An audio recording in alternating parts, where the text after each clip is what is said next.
the question keeps coming, how can I help? And the way that you can help is by sharing information. Police and family members are calling on the community for help with information about a crash that killed the parents of 3 children. They've set up a 24-hour tip line to try and get information about the man accused of causing the crash that killed Karen and Ryan English in a head-on collision. Good evening, I'm Renata Steele. I'm Scott Kirk. Thanks for choosing WENY-HD News at 5:30. Lots of unanswered questions still out there about that March 1st car accident. Police say alcohol was a factor when Rochester Grays crossed the center line and drove into the English's car. They're still investigating and looking for information about what Grays was doing on that day. WENY-HD's Tanja Rekhi is here with the story. Now, Tanja, Grays has a history of DUI convictions. He does, most recently in Tioga County, Pennsylvania in 2009, and last month he was indicted on DUI charges in Chemung County. It's been over 3 months since David and Deborah Kiefer lost their daughter, Karen English, and her husband, Ryan, to a car accident. They want answers, and the man who crashed into their daughter's car behind bars. And so does the attorney representing Karen English's estate. 3 children lost their parents that day.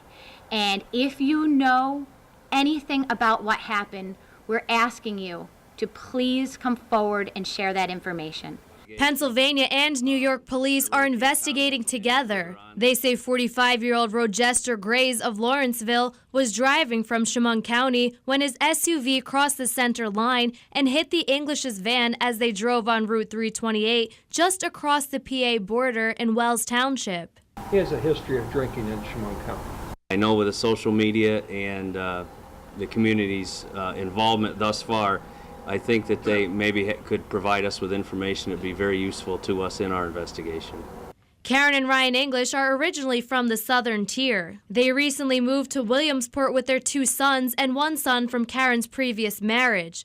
They were driving into the Southern Tier to visit family and friends. Urging the public to bring forward any information that they're aware of that could assist our brothers and sisters across the border in Pennsylvania in prosecuting this case. Investigators are now manning a 24/7 tip line. They'll share any information with Pennsylvania and New York State Police. The number for that tip line is 607-228-0419, and there's also a Facebook tip page at facebook.com/EnglishCrashTips. You can find all this information by visiting our website at WENY.com and clicking on the link to this story. Tanja Rekhi, WENY HD News.